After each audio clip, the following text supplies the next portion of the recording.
Imagine a world where childhood is a luxury, a stolen dream. For millions of African children throughout history, this was, and in some places still is, a brutal reality. Today, we delve into the often overlooked history of African children, a story woven with threads of resilience, resistance, and the enduring fight for a future. Between the 16th and 19th centuries, a staggering 12.5 million Africans were forcibly transported across the Atlantic. Of those, roughly 10.7 million survived the horrific journey known as the Middle Passage. But what's less known is that children made up about 1/4 of these enslaved Africans. These weren't just peripheral victims, they were seen as valuable laborers, domestic servants, and future workers.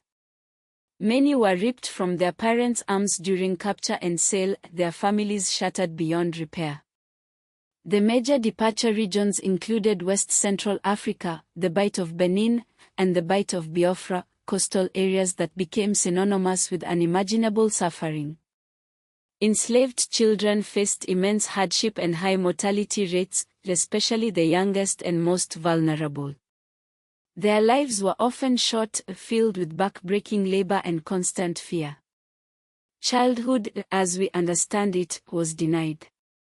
They were treated as property from birth, if born to enslaved mothers, their labor beginning at alarmingly young ages. Girls were particularly vulnerable, facing not only physical exploitation but also the horrors of sexual abuse and domestic servitude. As the 18th century progressed and the abolition movement gained momentum, some enslavers deliberately preferred younger captives, believing they would adapt more easily and live longer. These children were sold and resold, passing through multiple hands from the African interior to the slave ships on the coast. But the exploitation didn't end with the transatlantic slave trade. In the Belgian Congo and the adjacent territories of Rwanda-Urundi, during the colonial era, a different kind of tragedy unfolded. The Belgian state and Catholic institutions systematically removed mixed-race children, often called métis, from their African mothers. This practice intensified in the 1920s and continued well into the 1950s and early 1960s. The justification was often cloaked in the language of protection and welfare, claiming these children needed education or moral guidance. But in reality, it was a calculated attempt to sever their ties to their African heritage, placing them in Catholic institutions or Belgian families, and often erasing their family history. The Save Mission Orphanage in Rwanda is one of the most documented institutions linked to these removals.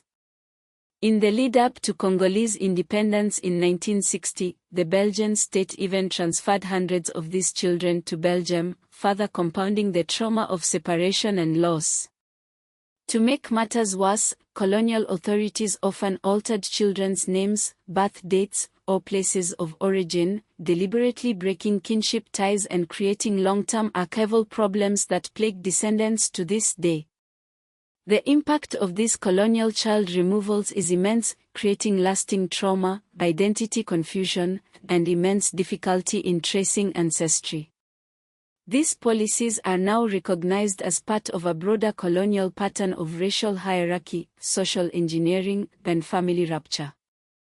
Beyond slavery and colonial abduction, African children have also been disproportionately affected by warfare.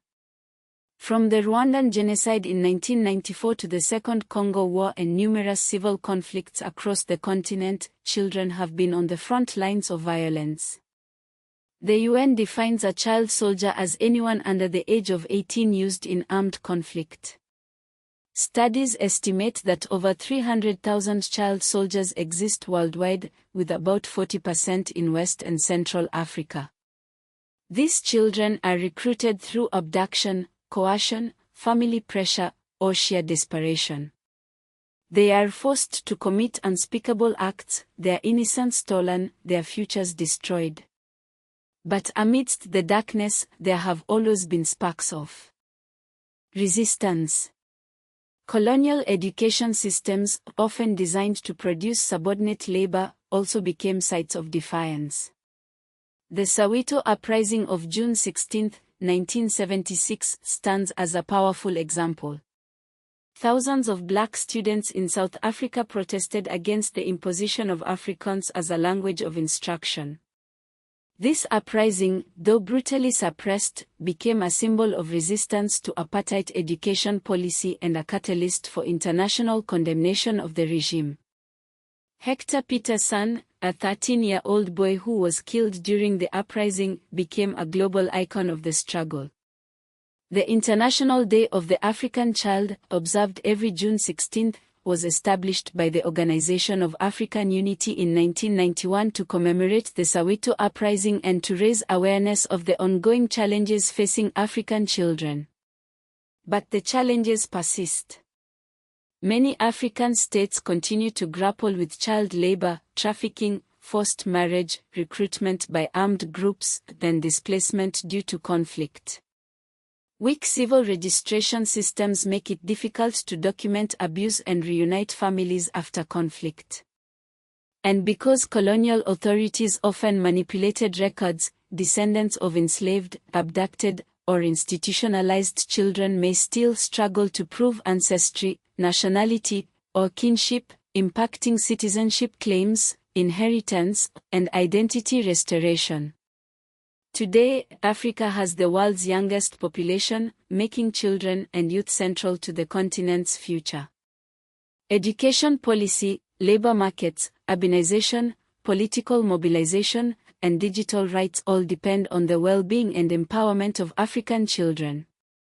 The memory of student protests like the Soweto Uprising continues to inspire youth movements and to drive social change. The story of African children is not merely a footnote in history, it is a central narrative that shapes the continent's past, present, and future. Remembering the struggles of those who came before, while acknowledging the present challenges, is essential to protecting future generations.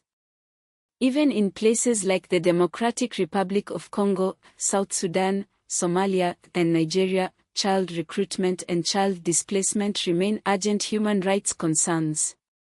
These children are still at risk of abduction, sexual violence, forced labor, loss of schooling, malnutrition, and trauma. By understanding the history of African children, we gain a deeper appreciation for the resilience of the human spirit and the ongoing fight for justice and equality. It's a history of forced migration, family separation, education battles, labor exploitation, resistance movements, trauma, and the long road to recovery. It's a history that demands to be told.